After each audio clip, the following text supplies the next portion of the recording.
Fundos imobiliários ou ações, qual a melhor opção para comprar? Essa é a maior dúvida do investidor que está começando, do investidor que já está na bolsa há um tempo. Devo aportar agora no momento em ações, em fundos imobiliários? E aí, o que comprar? Se essa é uma dúvida que você tem, acompanhe esse vídeo até o final que eu vou esclarecer as suas dúvidas. A gente vai ver as principais características dos fundos imobiliários e das ações e como eles podem influenciar positivamente na sua carteira. Mas antes de continuar, só vou te pedir duas coisas. Deixa seu like e ativa o sininho das notificações, assim você vai ser lembrado sempre que sair vídeo novo aqui no canal.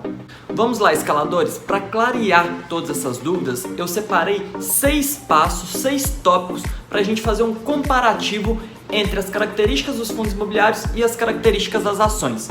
O primeiro ponto é a gente entender qual classe de ativos representa cada um desses tipos de ativos. E aqui existe uma semelhança, porque os dois ativos são ativos de renda variável. E aí a gente precisa entender que, sendo ativos de renda variável, já temos que associar esses ativos como investimentos a longo prazo, a médio e longo prazo. E isso não significa que eles não vão te dar retorno no curto espaço de tempo. Eles podem sim te dar bons retornos no curto espaço de tempo, mas não é viável, pensando em gestão de risco, que você pense tanto em fundos imobiliários quanto em ações para retornos no curto espaço de tempo, porque aí você pode estar assumindo um grande risco. Segundo ponto, taxa de administração. É importante você entender que fundos imobiliários possuem taxa de administração e ações não possuem taxa de administração. E o que seria isso? Pensa que um fundo imobiliário ele tem um grupo de gestores, um grupo de pessoas, de profissionais fazendo a gestão daquele fundo, daquele portfólio de investimentos.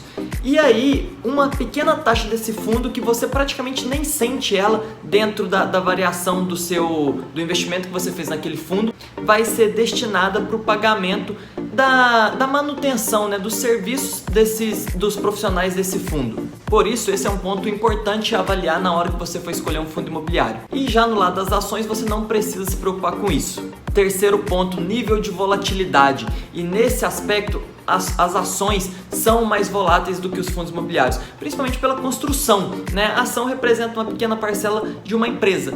Uma cota de fundo imobiliário pode representar vários e vários imóveis daquele fundo. Então, tende por construção de natureza, o fundo imobiliário ele já tem uma diversificação e por isso ele tende a ser menos volátil.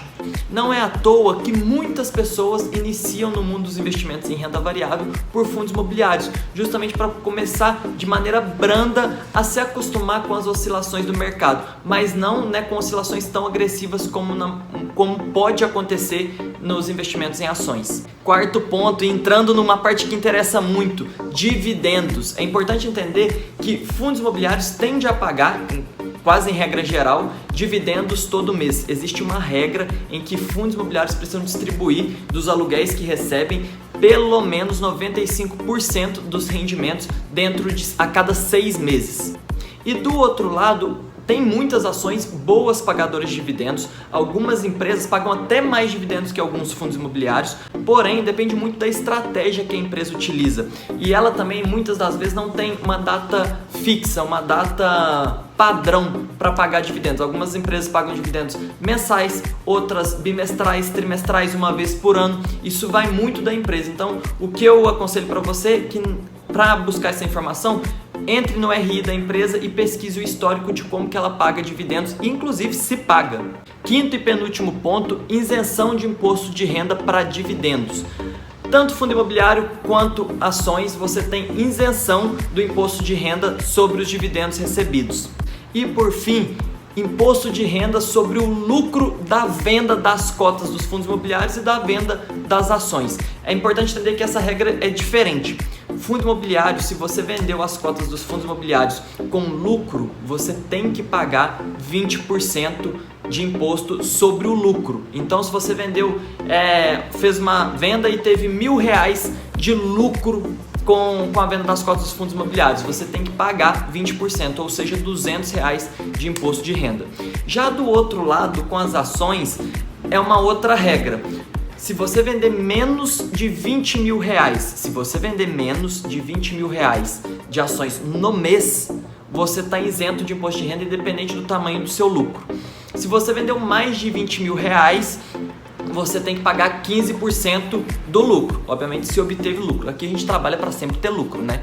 E por outro lado, ainda em vendas de ações, se você fizer operações day trade, ou seja, compra e venda de ações no mesmo dia e obteve lucro com isso, você precisa pagar 20% sobre o lucro, né? Então, se você fez operação day trade e teve lucro, 20% sobre o lucro nas ações. E aí, escaladores, né, concluindo todo esse contexto, o que é mais importante é você entender as características principais de cada tipo de ativo para você utilizá-lo na sua carteira, na sua estratégia de investimentos da melhor maneira possível e não comprando um fundo imobiliário, investindo no fundo imobiliário esperando um retorno como de ações ou comprando uma ação esperando um retorno como de um fundo imobiliário. E indo além, quando se pensa em um melhor tipo de ativo, na verdade não existe, existem ativos com características diferentes. O mais importante é você analisar a sua estratégia como um todo. E o que seria isso? Entendendo que você precisa se preocupar com a reserva de emergência. Além disso, que a sua carteira de investimentos pode ser formada, inclusive deve, por ativos de renda fixa para criar uma maior estabilidade e previsibilidade do seu retorno, e ativos de renda variável, onde vai incluir fundos imobiliários, que já vai desde o primeiro mês fazer um ganho mensal através dos dividendos que ele paga todo mês, então você já cria uma renda mensal, isso vai ser até um fator motivacional para você continuar, e também porque fundos imobiliários garante uma maior estabilidade da parte da renda variável.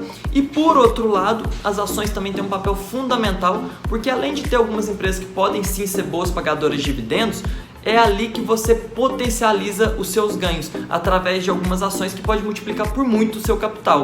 E nesse contexto todo, pensar na sua carteira de investimentos com essa visão mais ampla, porque aí você gerencia o risco e potencializa seus ganhos. Não fica tão preocupado na hora de investir. Lembre-se que o seu medo de investir, de iniciar na renda variável, é por falta de conhecimento e não porque é tão arriscado assim. Basta ter o conhecimento certo e criar a estratégia correta. Por último, se você gostou desse vídeo, compartilha com seus amigos. É isso, valeu, forte abraço, até o próximo.